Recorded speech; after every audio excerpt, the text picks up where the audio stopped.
Financial Survival Network, helping you to survive and thrive in the new economy. Get our complimentary newsletter at financialsurvivalnetwork.com. This is the Financial Survival Network. These are tough times, and they're getting even tougher. The clock is ticking. The countdown to collapse is well underway. What are you going to do about it? Will you just wait for it to happen, or will you be ready when it happens? The decision is yours, and yours alone. Join myself, Mickey Fulp, Robert Ian, David Morgan, Jeff Berwick, Elijah Johnson, Alan Butler, Gregory Manarino, Daniel Amaduri, Andy Hoffman, Tekoa Da Silva, Trace Mayer, one of the world's leading Bitcoin authorities, Bix Weir, Jay Taylor, and Gary Christensen at the Liberty Mastermind Symposium in Las Vegas on February 21st and 22nd, and learn how to create your plan to survive the collapse. The last Liberty Mastermind Symposium was one of the most highly rated conferences ever, and this one promises to be even better. Don't miss it. Join us and register now at libertymastermind.us. libertymastermind.us. This one is going to be out of this world, and it's going to be even better because it's in Las Vegas, Nevada. Go to Liberty Mastermind US and sign up today. You are listening to the FinancialSurvivalNetwork.com. I'm Kerry Lutz on 1230 WBZT. Well, it's obvious that financial opportunity, financial freedom is fleeing the U.S. like Charlie Sheen fleeing a rehab clinic. And the expert on that is Allyn Root. You know him well, author of the best-selling The Ultimate Obama Survival Guide. With us now, Wayne, welcome back. Hey, Kerry, how are you? Great to be back. Hey, always a pleasure. So, alarming statistic last week, the U.S. in the annual measure of financial freedom, we were down, I think, to number 5 or 6. Now, U.S. is not even in the top 10. Obama comes out, says people don't like him because of his skin color. And the fact is, people don't like him because freedom is basically evaporating in the U.S., not just economic freedom, but freedom to be an American, to pursue happiness, right? Right, yeah. I mean, economic freedom is my main topic, but there's no question. You're right. All freedoms are being eroded. You've got a president that thinks it's okay to have the NSA spy on every one of our emails, our texts, listen in on our phone calls, compile information on us without a warrant, without our approval, without our knowledge. Our doctors, because of Obamacare, must ask us our sexual histories. Why do you think that is? It's going to be used against us. Here's a guy that used the IRS to try and persecute and intimidate and demonize and destroy and distract Tea Party members and conservative activists and critics like me. He used the power of government to try and destroy us, and now you think he's going to take our sexual histories and all the information we give them on the Obamacare website and everything they listen to on our phone calls and our communications, and you don't think they're digging through them to use them against us and try and destroy us or blackmail us or hold it over us as extortion? Of course they are. So, you've got a country that is in economic flames, and personal liberty as well is in flames. We've got a tyrant who heads the United States of America. And I don't really, Kerry, I don't really doubt anything could be possible in the future. There's nothing you could tell me, no matter how bad it is, that could befall America in the last 3 years of Obama that I would completely disregard. That's how scared I am of this guy. I don't want to say anything out loud. People call you an extremist if you actually state what could possibly this could all possibly be leading to. But it's a very scary, frightening situation as to what he has in mind for the American people and for this country. I don't believe he has our best interests in mind. I don't believe he wants capitalism to stand. I don't believe he wants our economy to stand. I believe he wants to collapse it. I believe he wants all of us dependent on government and collecting government checks. I believe he's a Fidel Castro and a Hugo Chavez wrapped in one for America. And so it's very, very scary stuff. But now let's talk about facts, because those are my opinions. Facts are the Economic Freedom Index. And you can't deny that economic freedom works, because all the countries at the top, Hong Kong and Singapore, have the lowest unemployment in the world and the most booming economies.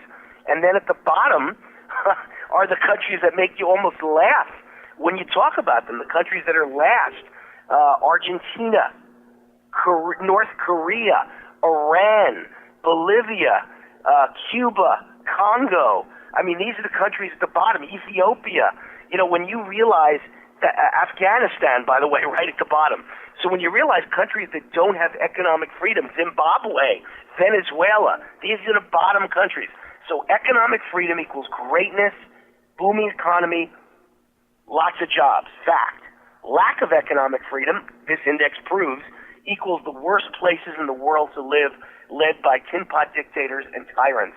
And people's lives are miserable. And in Venezuela, they even have shortages of toilet paper. So there's not much to debate here. And then you realize, throw into that, you know, that list that America has fallen out of the top 10 for the first time in history and has been down 5 straight years under a president for the first time in history. President Obama, 5 straight years we lose economic freedom on this index, and we're falling closer and closer to those countries in last place run by tyrants. Very scary stuff.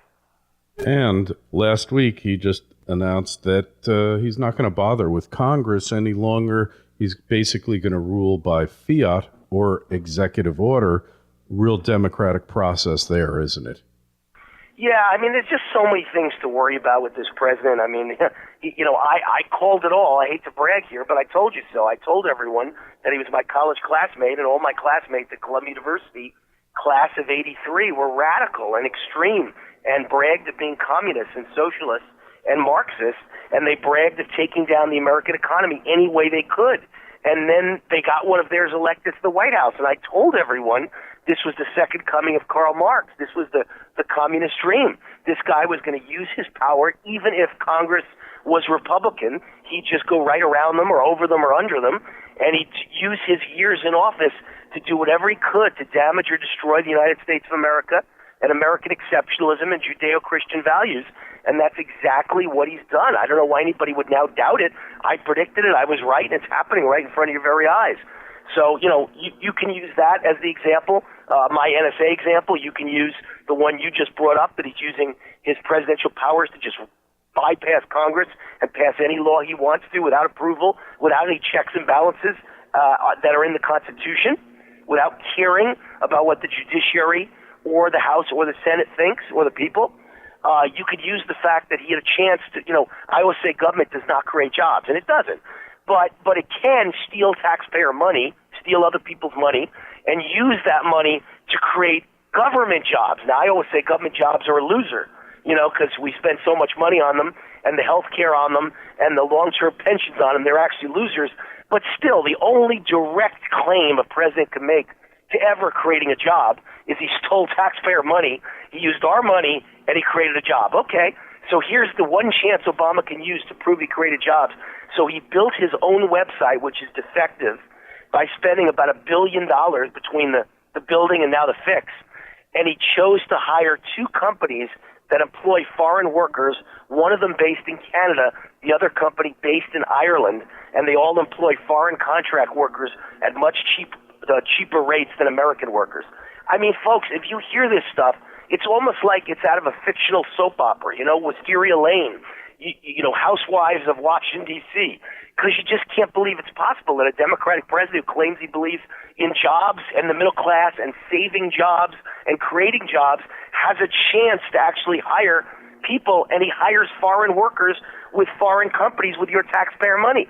So what else is there left to say, Kerry? I think we've proved without any doubt, Kerry, that this guy is against American jobs, is against the American economy, is against American exceptionalism.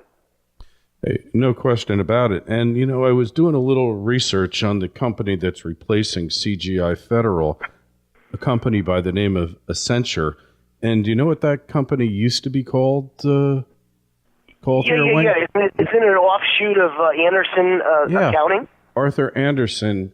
And they were knee-deep in Enron. So we've got Enron, Enron accounting for Obamacare. Isn't that wonderful? Yeah, you know, it's just the things going on are just too much to believe. Like I say, you know, it's kind of like, what's that old saying, real life is far crazier than fiction. And that's what this is. You couldn't, if you were a Hollywood screenwriter You couldn't make this up. No one would believe it. No one would buy it in any Hollywood studio because they'd say it's too ridiculous. And then when you think about the fact, he's now using the crutch, the excuse of claiming it's all because he's black. That's why his popularity is so low. That's why no one likes him. That's why conservatives don't like him. That's why white Americans don't like him. That's also really funny because it's actually the opposite that's true. The only reason the guy hasn't been impeached, put in prison, burned at the stake is because he's black. The fact is, everyone white is afraid to criticize him because they're afraid they'll be called racist, and everybody black supports him. 92% of blacks voted for him, 96% of black women, just because he's black. The failures that he has created for this country, if he were a white president, I believe blacks would be marching through the streets of Washington accusing him of trying to annihilate them, destroy their jobs, and put them all on welfare. But because he's black, nobody says a word.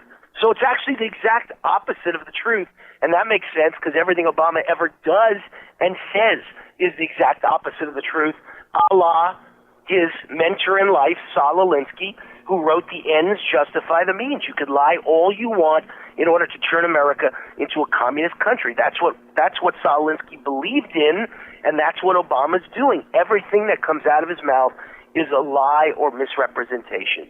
Yeah, and look how black unemployment has gone up during the course, black youth unemployment and black unemployment, and the incomes of black families have gone down during his tenure, and yet it seems to mean nothing. The truth, the facts make absolutely no difference.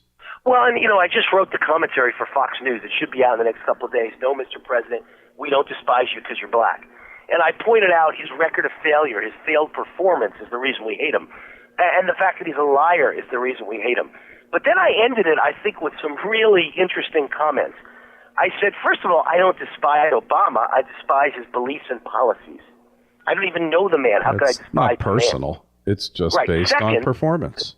Well, and second, last I checked, here's an interesting one. Obama isn't black. He's half white. He was born by a white mother. He was raised by white grandparents. So, I don't hate him because he's black. The fact is he's not black. Third, I've been consistent my entire life. Here's the point I really want to make. I've been a true blue conservative patriot since almost the day I was born. I was handing out literature for Barry Goldwater in my father's arms at the age of 3. At the age of 11, I despised George McGovern. His policies are almost exactly the same as Obama's today. They're both communists. So does that mean I hated white Midwestern men? And in 1980, as a student at Columbia University, I despised the policies of President Jimmy Carter, whose policies were almost identical to Barack Obama today. They're both communists. So did I hate white Southern men because I despised the policies of Jimmy Carter? And today, I despise the policies of Harry Reid and Nancy Pelosi. So does that mean that I hate white Mormons and Italians? And lastly, I could think of many Jewish Democrats in Washington whose policies I despise. And the first one that comes to mind is Debbie Schultz Wasserman, whose statements often make me physically ill, Kerry. I just despise that woman. Does that mean that I hate Jews? Which would be pretty funny because I'm Jewish. Hey, same here, man. Same here. So why is it that the one guy, if you despise him or his policies, is Barack Obama? He can immediately turn around and call you a racist. That's the one person. If you hate a Jewish policy, you're not anti-Jewish. If you hate an Italian like Nancy Pelosi's policies, you're not anti-Italian. But if you hate Obama, it's got to be because he's black, even though he's half white. I mean, it's absurd. It's called deflection, and it's called changing the subject. Don't judge me by the results. Judge me by my intentions. And we could get into or your performance, Kerry. Yeah. But the real thing is judge everyone by their performance, not the color of their skin. And Obama gets an F for performance, and I don't care about the color of his skin. But like I said, if I did care, you'd have to argue he's half white. We could take credit for him. I'd love to take credit for a president of the United States being part of my class of people. He's white. Ooh, I'm proud of that. So stop talking about him being black. It's ridiculous. He's half white. He's half black. Most importantly, he's American. And I don't care about the color of a person's skin. But like you say, it's about deflection. And that's, again, Saul Alinsky's leading principle. Always deflect your enemy with lies. And that's what's happening. Yeah, lies, pure and simple. And, judge a man by his deeds, not by his words. So forget about all of this. Just look at the damage that he's wrought. And yeah, it's just what do they have planned next? Because you know what's going to happen in the elections this year. It ain't going to be pretty for him and his party. It just can't be because... Well, unless they could find a way to fix this election the way they fixed the presidential one. But I don't think that's going to happen. I really don't. Primarily, I don't think it's going to happen because in off-presidential years, they're never able to mobilize Democrats the kind of same turnout they are in an election year. Second of all, the minority turnout is what elected Barack Obama, that 96% of black women that voted Democrat for a guy who was giving them complete unemployment. That was because Obama was at the head of the ticket. Obama's not at the head of the ticket in a non-presidential year. So and historically, no matter who the president is, white, black, orange, or green, historically, no matter what party he's from, historically a president loses badly.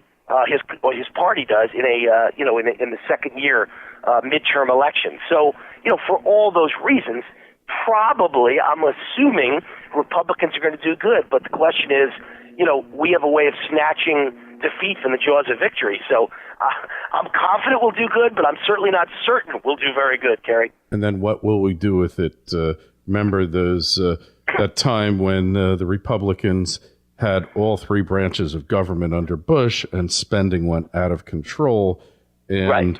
And let's face it, Boehner and his ilk have been prime enablers of the Obama agenda in the House over the past, since 2010, over the past 3.5 years. So what good did it all do? And well, yeah, I like to say I have a love-hate relationship with the Republican Party. I love it. I've loved it since I was born.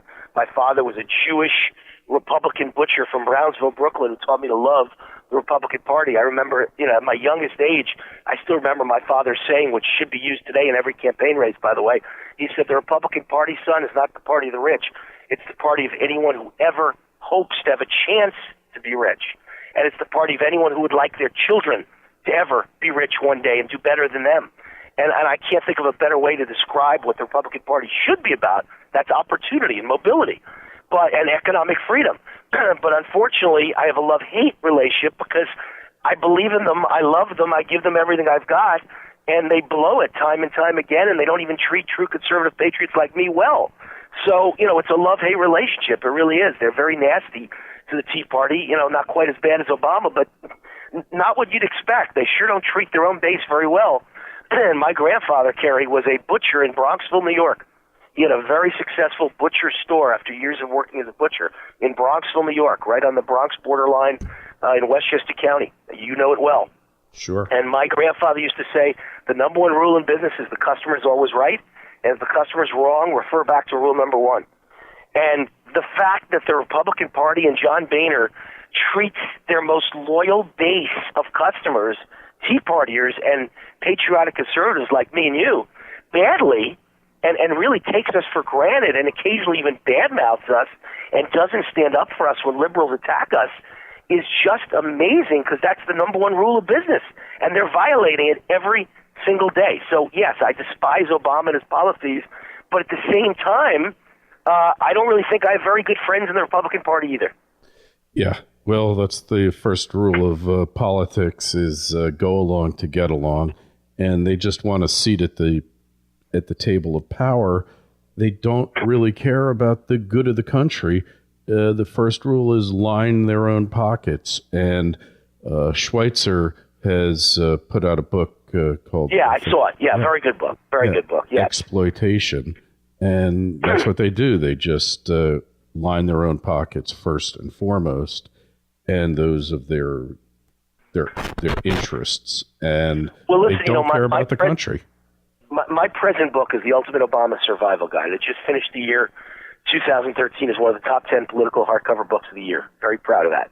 I was competing with the Bill O'Reillys and the Mark Levins and the Charles Kratheimers, and I was right up there with them, so that was a great achievement. Very proud. The Ultimate Obama Survival Guide. I want to make sure I get a comment about it for everybody out there, available at Amazon or my website, root4america.com, ROOT, 4america.com. But that book, it's 400 plus pages. And it's all about, Obama's plans for America and a kind of a strategy for you to survive it. The Ultimate Obama Survival Guide. But my next book comes out in July, Kerry. It's called The Murder of the Middle Class. And I'm just writing it now, but it's out in July. It's due in a month. I got 1 month to finish it for the publisher, and I'm about halfway through, so I'm in good shape.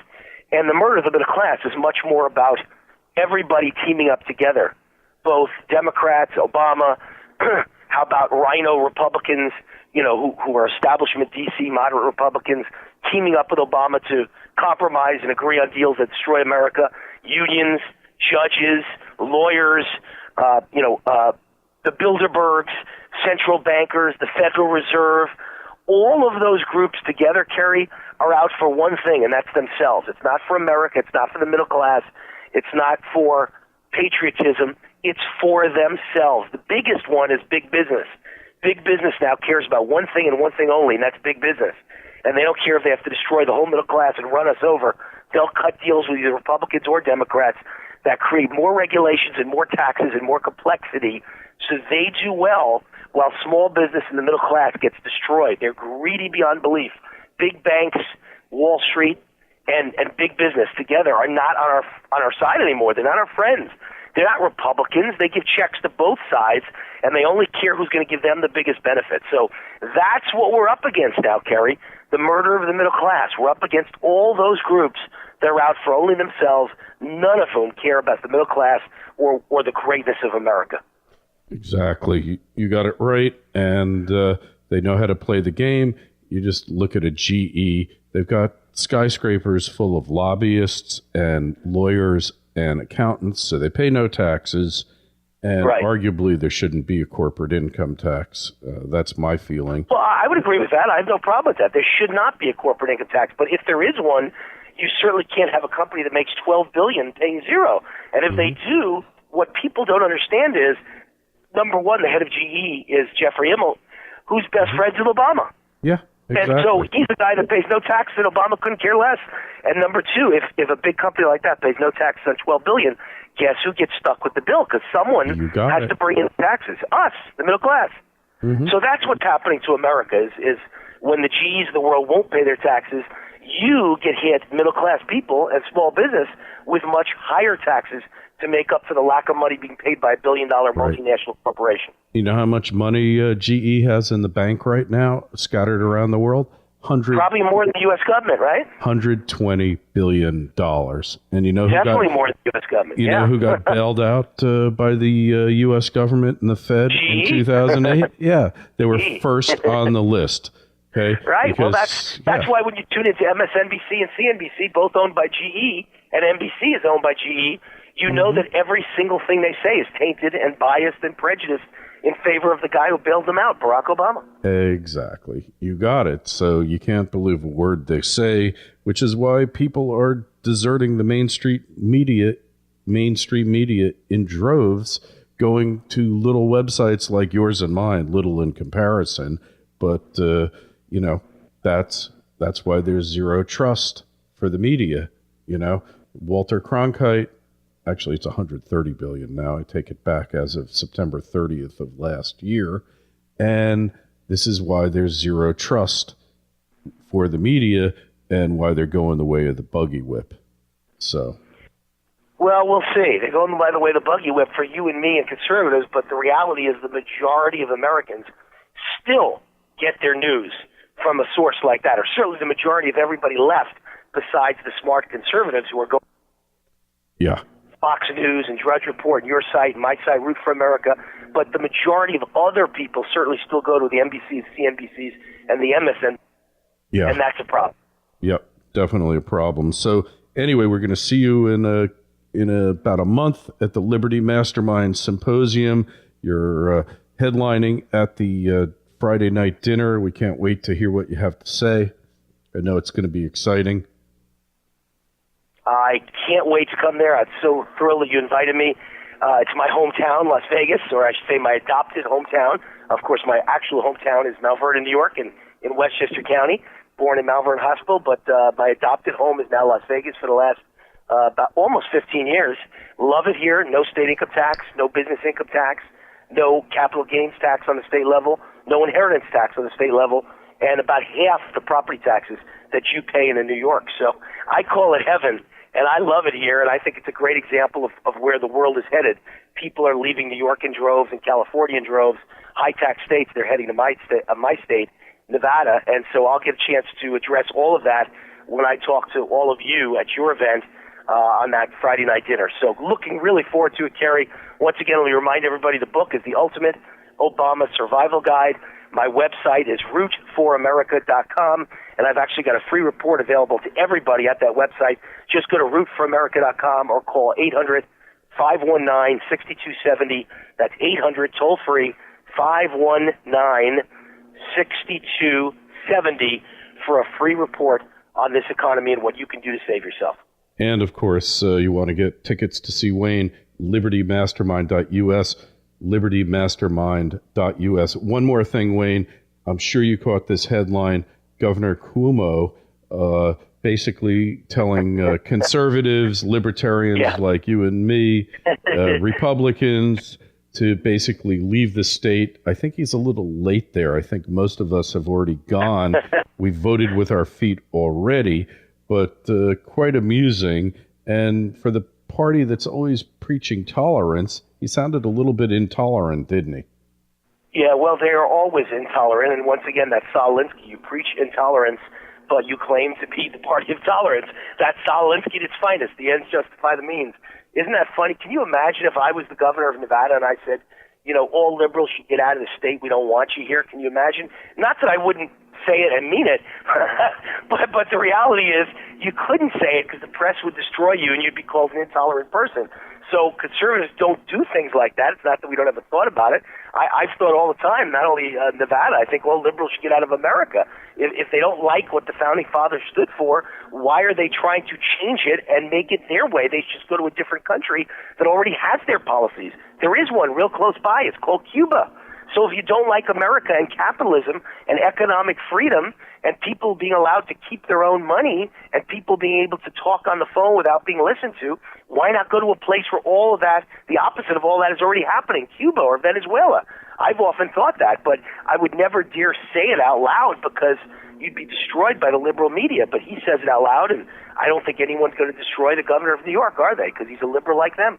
Yeah, hey, it's it's a Stalinist theme park in New York State right now, and eventually all you need is Wall Street to take a 25% hit 2 quarters in a row. That state is gone, and it's going to happen. You know it, and I know it. It's just a matter of when.